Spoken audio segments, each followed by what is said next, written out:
Welcome back to the Money Bomb 2012. Hi, I'm Linda West, and I'm reporting out of Los Angeles, and I am so happy to be part of the Money Bomb this year. I got to spend some time with everybody in Austin, and you guys are doing an awesome job out there. So, where do I start? I wanted to talk a little bit about how I ended up coming to find Alex Jones and why I'm here today. Basically, my ex-husband was a recording star, and, we had a good life going, and I would do a lot of lounging around on the couch watching Entertainment Tonight.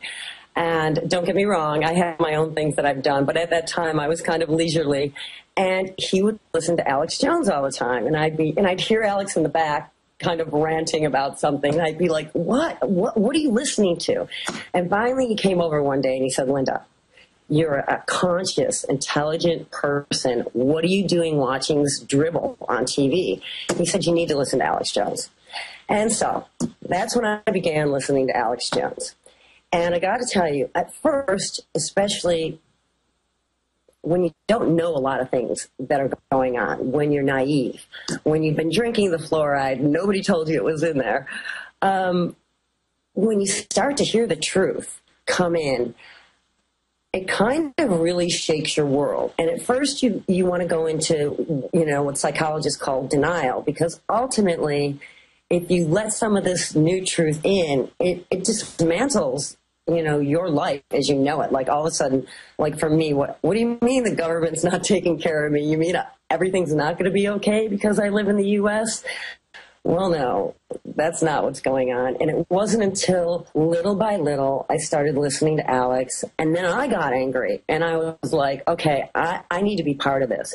And I started doing videos on YouTube, telling stories and helping wake people up, things I'd learned from Alex. And, that's why I'm here today, because I wanted to be part of something bigger. And I think InfoWars is doing the only job out there that's important right now as far as news, because they're not bought by the mainstream media. They're not bought by a bunch of corporations. It's just Alex and his team members over there, and it's fully funded by you buying things from the store and things like the Money Bomb, and that's why it's so important. And actually, I even got a free membership because I'm part of the team to Prison Planet TV, but I even forgot my code, and I came home and I bought it again myself, because for me, I like to put my money where my heart is, and when I think things are important, I want to put my money there. So that's why I myself donate to Alex Jones.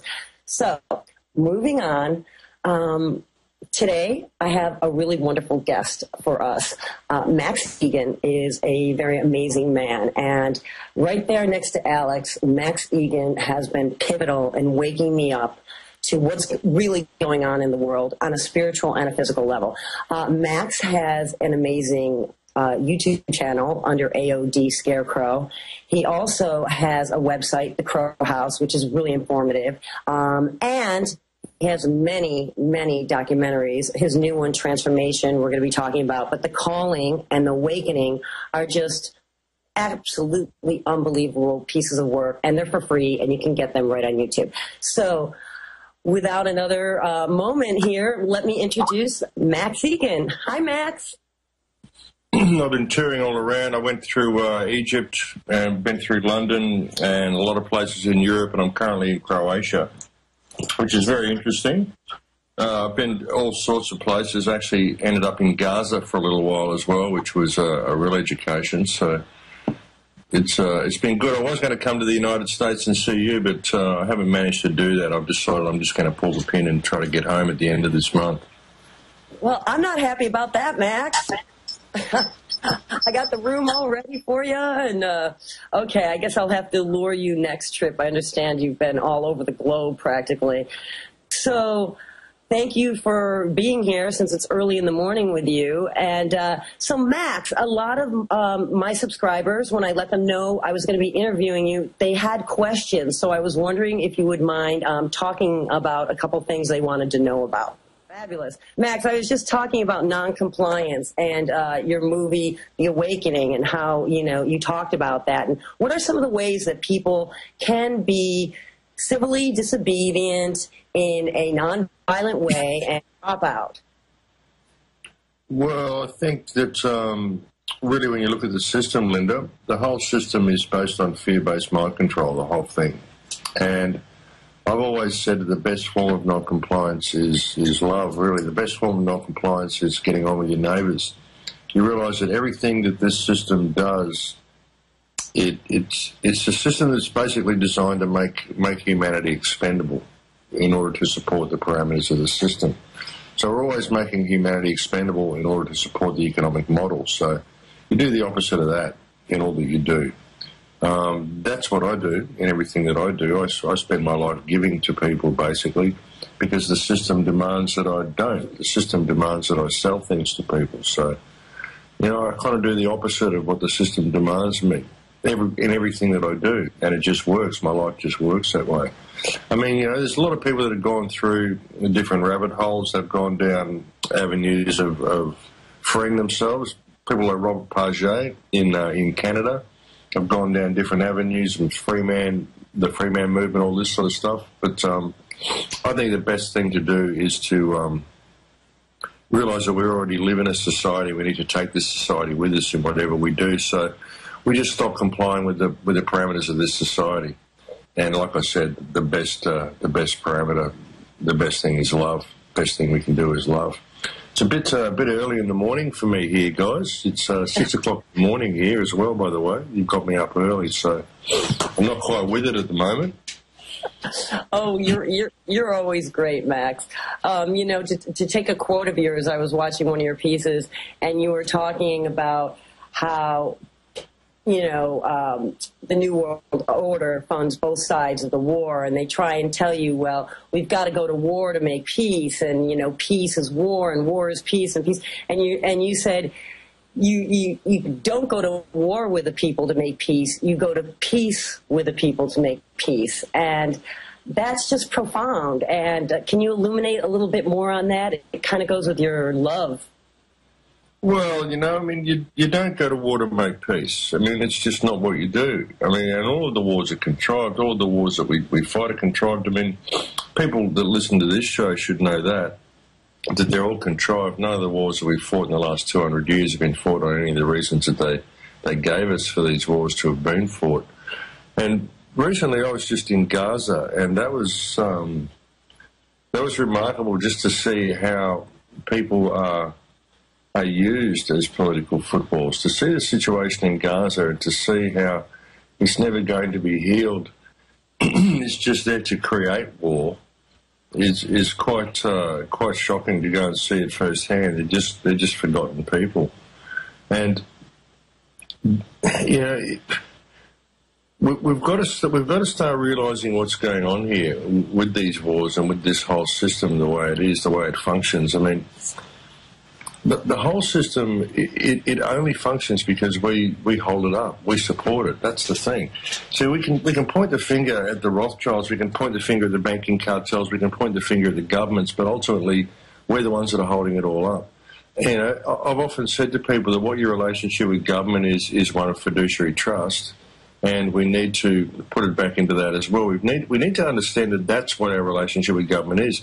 So we can't petition these people, we can't vote them out, we can't attack them by using the parameters that they give us to attack them. We can't attack them using legal or political means. We have to put it all back into trust, and we have to realise that our relationship with these people is fiduciary trust. That's how we have to deal with the system, because the government are public trustees. That's all they are. They're public trustees. We give them the power that they have to enact the laws that they use to take our rights away to have these wars and to do all the things that they do, because we don't realise that our relationship with them is fiduciary trust. So that's where I believe the solution lies. That's how we have to deal with the situation. We have to put it all back into trust and realise what our relationship with them is. That has to be how we deal with it. Yeah. And really, when you look at it, it's obvious. It's absolutely obvious. Well, absolutely. We talk about the 1% and that we're the 99%, but the problem is, well, we're all one for one, but the fact is, until we get united, until we all remember that we're all one, we won't be able to be as effective. Right now, they work on, separating us through fear, through these different, wars and things going on that say you're separate when in fact we're the same. Well, they do, but the thing is that even if we were to unite, I mean, what sort of a front do we unite on? The front's got to be fiduciary trust. It's got to be the united front that we use, because I mean that's the only means we've got. That's the only method that we've got of dealing with the system. You can't deal with it politically. You can't deal with it through the methods that they give you. You've got to do it through trust. That's the thing. See, we've forgotten that that's what our relationship is. See, even when the president goes there and swears to serve the American people, when the president gets elected to office, swears to serve the American people, this is showing that he's a public trustee. This is showing that the Prime Minister of my country is a public trustee. That's what these people are. So that's the way we have to look at it, and that's the only place remedy will be found. That's why we have to look at it as trust. You see what I'm saying? It can't be looked at as anything else. It can't be looked at as your leaders. You can't have to operate within political parameters or legal parameters that they provide. You've got to put all of that after the trust agreement, which is the basis of your relationship with these people. That's why it has to be looked that way. That's the only way you're ever going to deal with it. And that's the best form of non-compliance. Absolutely. I mean, start working out what's going on with this trust agreement before you even get to the political side of things, or even get to the legal side of things. If you're claiming you have the law or can create the legislation which you're going to use to do all these things to myself and to my society, then let's look at where you get that power from, because it's a trust agreement. So that's how we have to deal with it. And when you get enough people that can look at the world this way and stand in their own personal power in order to make this happen, that's when you'll get some real change. That's about the only thing we can unite them on. There's certain symptoms we can use to hopefully unite them, things such as coal seam gas mining, which I thought would be a great symptom we could use to unite the people, because, I mean, that's something that affects everybody. But even when people do see something as major as coal seam gas mining right in their face, again, they still don't know how to unite. So that's where it all has to come back to trust. That's the front that they need to unite on is fiduciary trust. Good points. Good points, Max. Now, I had a lot of people that asked questions. I just want to get a couple in because we're moving through this hour pretty quick. What are you happy and positive about, Max? That's what a viewer wanted to know. That's a question for you. What am I happy and positive about? What do you see good? Look, I see it all as good. I mean, I see it all as opportunity. I really do. I think that all of this really negative stuff that's happening, I think this is providing the human race and human consciousness with the greatest opportunity we've ever had for real freedom. Because I don't think we've ever been free in the past. I don't think there's ever been a time in human history when we've actually been free. Yeah, right. We've had freedom of choice, but we've never really had freedom. Because I don't think we've ever been emotionally evolved enough or spiritually evolved enough to deal with freedom. But I think that now we are actually getting to a situation in human history where we might just be getting that spiritual evolution happening. We may just be psychologically evolved enough now to deal with the concept of freedom. And I think that all of this in-your-face stuff that is in our face is being provided for us to give us that opportunity. We wouldn't be waking up if it wasn't getting so negative. So, yeah, I think it's all positive, Linda. Yeah, I'm with you, Max. I mean, I see a lot of dark things happening, but I see, like you said, people waking up from that, because sometimes, if there's not something bad going on, people are just slumbering away. It's just like, and finally we start to see things happening and people start waking up. And the important thing is so many people, they get lulled to sleep with TV. I know you're an anti-TV person, or food or whatnot, or alcohol, and they just get in this kind of sleepwalking spirit realm where they're not in themselves. They're not actually feeling or seeing what's going on. And then when they actually do start to wake up, like you said, this whole concept of freedom, when, we think we're free, but we're not that much different than China in the fact that all the things that get filtered through, the propaganda that is mainstream news before it gets to us. But moving on really quickly, another question that's, goes along with this, 2012. Now, I'm an author on books about 2012. I connected a code, spent time with scientists in the rainforest. Terence McKenna has his time wave zero theory, where he shows at the end of the Mayan calendar that we are about to go into the most novel time in all of history. He supposed that it wasn't going to be the end of the world like many people theorize, but that something so novel, such as time travel, would be invented that it would change everything we know, that we would cease to think of death the same way or aging or even any linear movement because we could go back and forth. Therefore, time would not act as we know it and we'd be entering a new paradigm. What are your feelings about 2012, and what do you see coming? Because December 21st, 2012, it's right around the corner here. So what are your feelings about that? Yeah, look, I don't think it's going to be the end of the world. I really don't. I think that it's the end of one cycle and the beginning of another. I find Terence McKenna's views to be interesting. I find them to be very novel as well. I mean, the idea that something novel could happen is a novel idea in itself. And, I don't... Again, I think it's an opportunity. I've never really placed a lot of credence on the whole 2012 concept. I mean, I think it's a bit of a red herring, but again, it could be an opportunity as well. I mean, it would appear that the planetary frequencies are rising. Even the fact that we're having conversations like this and doing shows such as this shows that there are certain frequencies of consciousness that are rising. And that's not anything new, it's just the way things seem to be going. People are waking up. It's the first time in human history we've been given an opportunity to be awake. And so I think it's a good time. But, it's something we have to participate in. If there is going to be a change in 2012, then it's going to require audience participation. That's what I think with 2012. I don't think that it's something we can just sit back and wait for the world to change on that date. I think that people that are waiting for that are going to be greatly disappointed come December 22nd. Mm-hmm. But, I think it's an opportunity, but, we have to participate. Yeah, I mean, a lot of people say, oh, it's just Y2K, and, it possibly could be.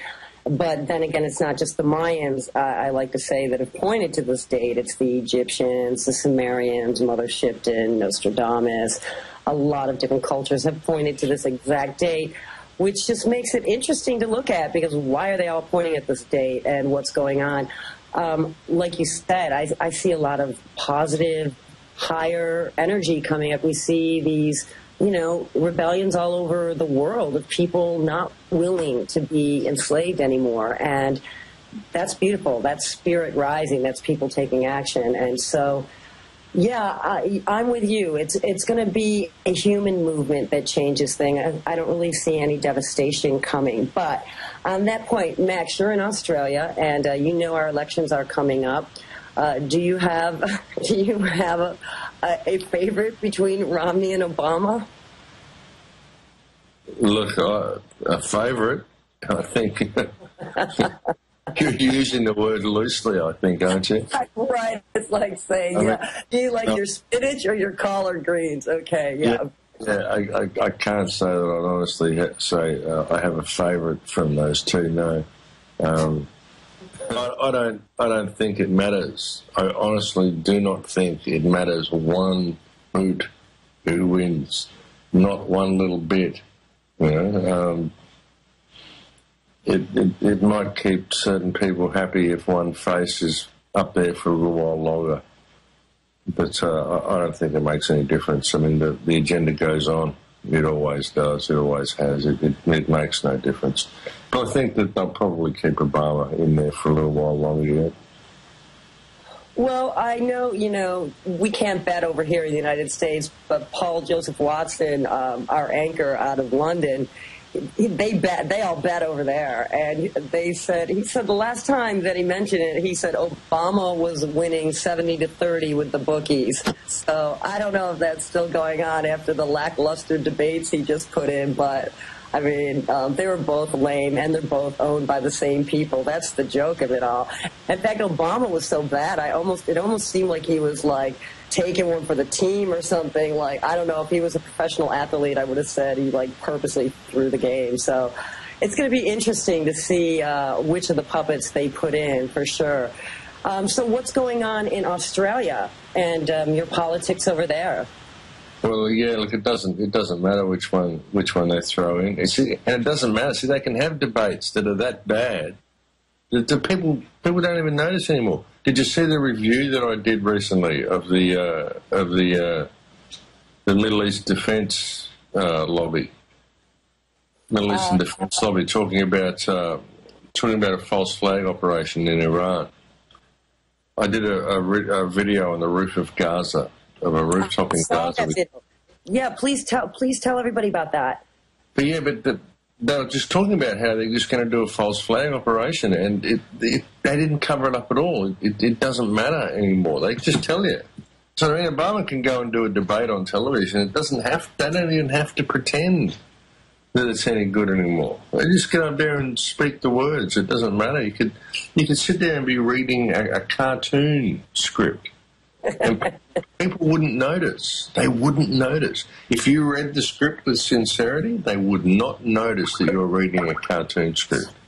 Okay, America's not that bad. I think they might notice that. We are pretty dumbed down, though. I mean, man, when Dan Padani went out on the street asking people about the Constitution, well, they knew the Simpson characters, and they didn't even know the Constitution, so that was pretty pathetic. But Exactly. So this is what we're dealing with. They can tell you now. Look, we're going to floats. Look, you know, if the American president can't get us to war, perhaps it would be best if someone else was to start the war. You know. Right. They're just telling you blatantly what they're doing. So, and look, I can't tell you what the politics are like in Australia at the moment because I've been right out of the news because I've been travelling. I'm still in Croatia at present. Well, so let me tell you the latest thing.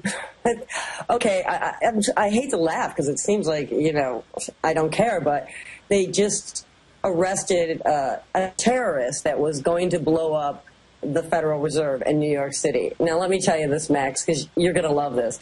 So at first, it just comes out with 21-year-old man was going to blow up the Federal Reserve. And I'm thinking, oh, boy, somebody on Occupy Wall Street just took it to the next level because we all know how everybody feels about the Federal Reserve. But no, it ends up being this gentleman.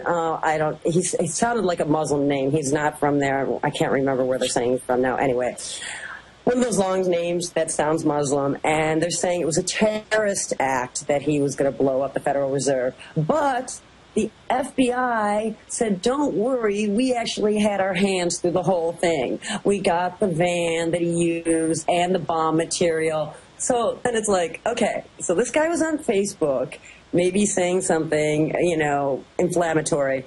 When did the FBI come in? And if they were in control of everything, it wasn't really a terrorist attack, was it? Because they were in control of the bomb. And this is the kind of stuff that's going on over here where you're like, wait a minute. So what was it? Was this an FBI entrapment thing or was this an actual terrorist act? Yeah, that's what's going on over here. A bunch of more confusion, basically. I heard a little bit about that, actually. I heard a news report someone sent me about how the FBI sold him the 1,000-pound bomb, and they sold him all the stuff that he needed to make the bomb, and they sold him the whole thing. So yeah, I mean that's not the first time they've done that either. And you're like, oh no, but they were part of the Batman thing during the time when the UN was trying to outlaw our guns. No, they had nothing to do with setting that guy up who just hung around looking all drugged up and got arrested. That's like, great, isn't it? Yeah, it's great. Let's just find some unsavory character. We'll set him up to be a bomb manufacturer. We'll sell him all the parts, and then we can say we caught a terrorist. I mean, fantastic idea, and this is how they do it. They don't even cover it up anymore, Linda. That's the thing. So yeah, it doesn't matter about the presidential debate. It doesn't matter about what they tell you because people don't listen. They don't pay attention. Now, Max, over in Australia, because over here they're always trying to limit our gun rights, you know, even during the debate, they brought the question up and both of them danced around it, of course, because so many Americans are pro-Second Amendment. But in Australia, they took away your guns, right? What year was that, and how'd that go down? And what do you think about that? Because I get Australians writing me all the time saying, don't give up your guns, darn it. Well, look, they did that, was back in the early 90s. And they did it with the Port Arthur massacre. Martin Bryant, who was a patsy. I mean, there's no way that all happened the way they said it did. Not possible. But Australians are, you know, they can be very apathetic, and you can talk them into things. They're very compulsive people. And when the government said, yeah, you've got to give up all your guns, I went, oh, yeah, okay, no worries, we'll give up all our guns. We can't have anything terrible like that happen. Of course, there are a lot of people who didn't. There are a lot of people who buried guns around the place, and there is reports of large caches of guns buried around the place. But, you know, they did do it very, very quickly. But it shows how easily it can be done with simply staging a false flag operation, which is what the whole Port Arthur massacre was. But again, with Australia, you've got a very disunited population because you've got only 22 million people in this country, but they're spread out over the whole country. So you've got wide open spaces, and you haven't got a lot of common unity in the community. So it's very easy to get people to do things like that when they're a disunited community. Something about in America, at least you've got, you know, pockets of united community. You might have a disunited country as a whole, but you've got pockets of community that are kind of united within themselves very often because you're very densely populated. We don't have that here in Australia. Yeah. So, Max, let me just mention to everybody, if you're wanting to donate to the Money Bomb, you can call in to 882-253-3193. And if you're wanting to call later, we have a call-in number, too, if you want to call in and talk to the guests. But, Max, let me ask you one last question I think we have time for before. Somebody wanted to know your opinion on orgone energy. Is it possible? Do you see it ever coming into being in our lifetimes? What are your feelings about that? Look, I've got a lot of orgonite that people have sent me. I don't know what to think about it. I mean, it's there. It's all over my bench at home. I love the stuff. I think it's quite beautiful. I like the feeling that I get when I'm around it. That's about all I can really say. I mean, people swear by it. Some people don't. So, I mean, try it out for yourself and see how it feels. I like it. I like being around the stuff. But I mean, it's not going to save the world. It all takes audience. It all takes audience participation. You know, everything we do takes participation. You know, we can get all these energy devices to keep ourselves up to the right level, but we can just do it in ourselves anyway. We don't really need anything that's external to ourselves. All we need is ourselves. Excuse me. Yeah. But all we need is that spark that's within ourselves. That's how we change things, by changing that spark, changing the energetic state that we're in, realising our own power and applying that to the world that we live in. That's how we change the world. We don't need anything that's external to ourselves. That's something that people often miss. Yeah, I'm with you. I'm with you there, Max, because so many times people will be, well, what can I do? And a lot of times even get weighed down, myself included, like, how much can one person do? The problems, they seem so enormous, and so many of them.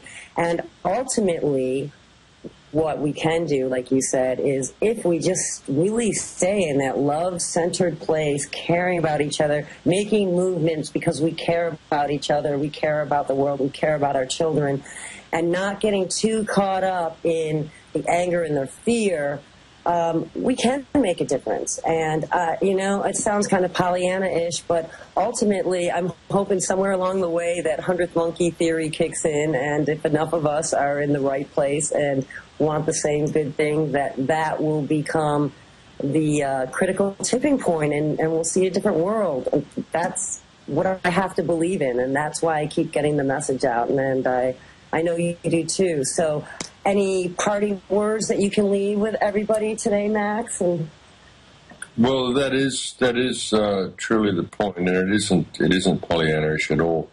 I mean, you can change the world by changing your energetic state, but you've got to apply it to the world around you. That's the thing that people miss.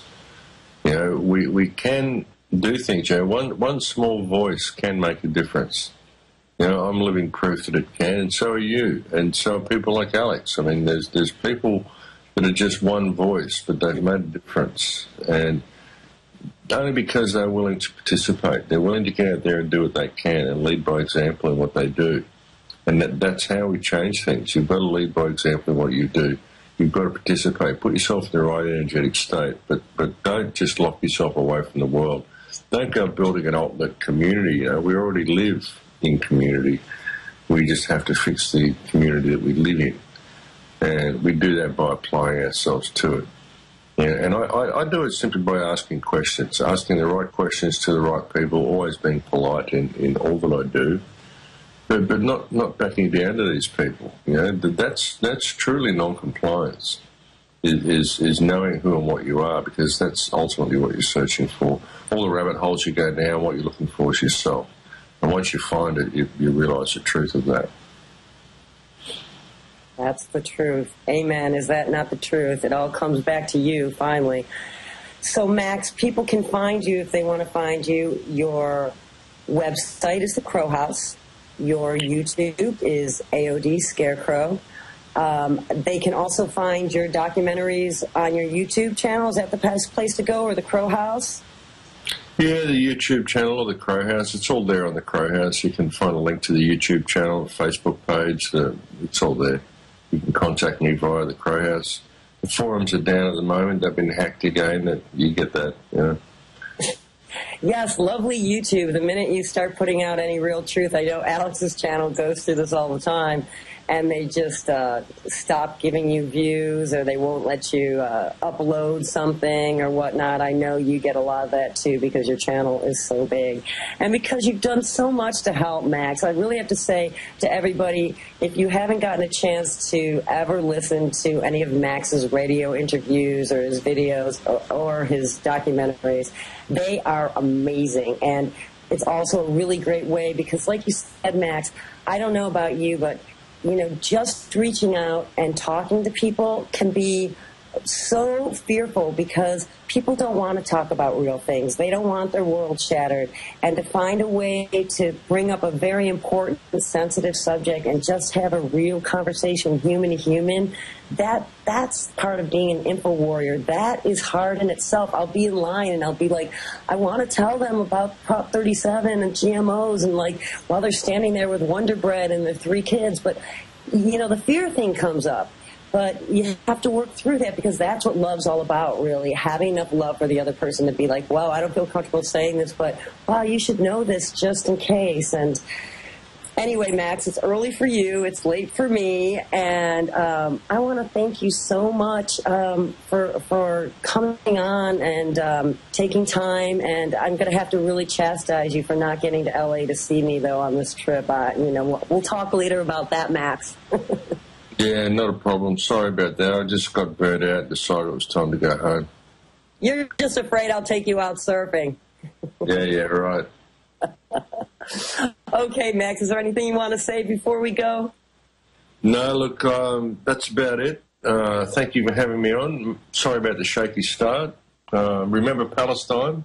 Remember Palestine, folks? I got my Remember Palestine wristband on. I was just there. Don't forget Gaza. I'll say that. Okay, Max. And you can watch those videos of Max on YouTube in Gaza, and they're really worth watching because they really moved me. So great job, Max, and stay safe. And we will talk to you soon, and thank you so much for being our guest tonight and being part of the Money Bomb 2012. Thank you, Linda. Bye-bye. Well, everybody, we're going to Jakari Jackson next, right, for the Money Bomb? Okay. So, everybody, thank you so much. This is Linda West. I'm signing off here in Los Angeles, and Jakari Jackson is coming up next, and you all know how thrilling, exciting, and handsome he is, so you want to stick around for that. And once again, let me give you that number if you want to donate to the Money Bomb. It's 882-253-3193, and you can help us all get the news out more. And thank you so much for watching me. And everybody, a big kiss, and to everybody in Austin, I miss you. And thanks for having me on.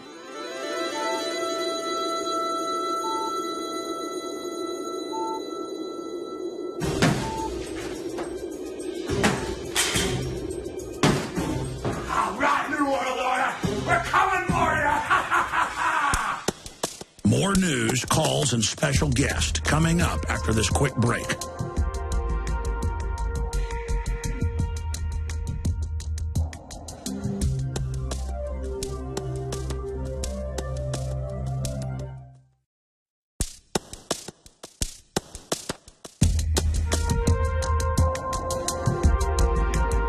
Two days to wake up the world money bomb. Call in to donate 1-888-253-3139. That's 1-888-253-3139. 1-888-253-3139.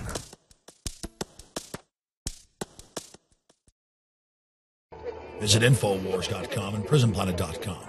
When you're on the site, you can also tune in 24 hours a day to my daily radio broadcast. There's also a free iPhone app to listen to the syndicated radio show when and where you want.